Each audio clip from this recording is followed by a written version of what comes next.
Hello, in this presentation we will understand how can you convert standard form of quadratic into vertex form. Some kids find it really hard, but it's really very easy and I will explain it as fast as I can. So first of all you need to check, do we have plus 1 as coefficient of x square? Yes. Then we need to start solving it. So first of all what I will do, I will write x square plus 10x. Now here I need to write something interesting. So what I have to do, I have to do half of the middle term. So what is half of 10? Half of 10 is 5. And what is 5 square? That is 25, isn't it? So I will write here 25. And now I will subtract 25. And then at the end I will write plus 7. So basically what I did, I added 25 and then I subtracted 25. So basically I wrote the same thing that we have in question but in different form. Now for the first three terms I can say this is x plus 5 whole square. If you will do this, you will get these three terms. If you will expand this by using a square plus 2ab plus b square, you will get these three terms. And now I will simplify this too. So what is minus 25 plus 7? That's minus 18. And guess what? Done! These are vertex form. Let us see one more example. As I said in previous question, we need to check, do we have plus 1 as coefficient of x square? No. So what I will do, I will take 6 common. Now you need to remember, we cannot take common from all when we want to convert this standard form into vertex form. So what I will do, I will take 6 common from first two. So 6 is common and now into bracket I have x square plus 2x and then plus 2 will be here because I took 6 common from first two only.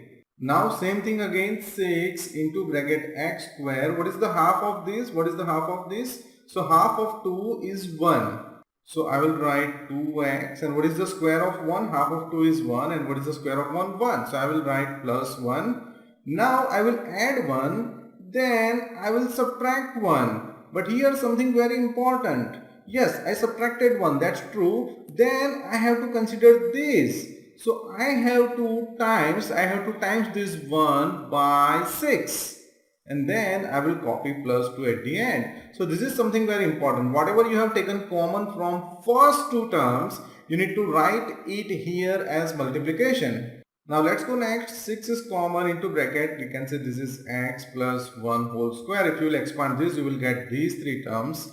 And now here I have minus 1 times 6, that's minus 6 plus 2 and that will be x plus 1 whole square minus 4 and guess what? Done! This is in vertex form. Let's see one more example. So here I have standard form and I want to convert this into vertex form.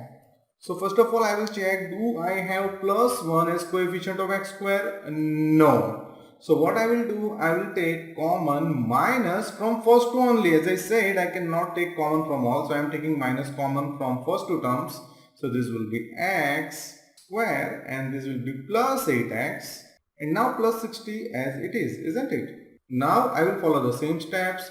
What is half of 8? Half of 8 is 4. Now what is the square of 4? That is 16. So what I will do, I will write 16 here plus 16. Then I will do minus 16 and I have to multiply this minus 16 by minus 1. Here I took minus common, it means indirectly I took minus 1 common, right?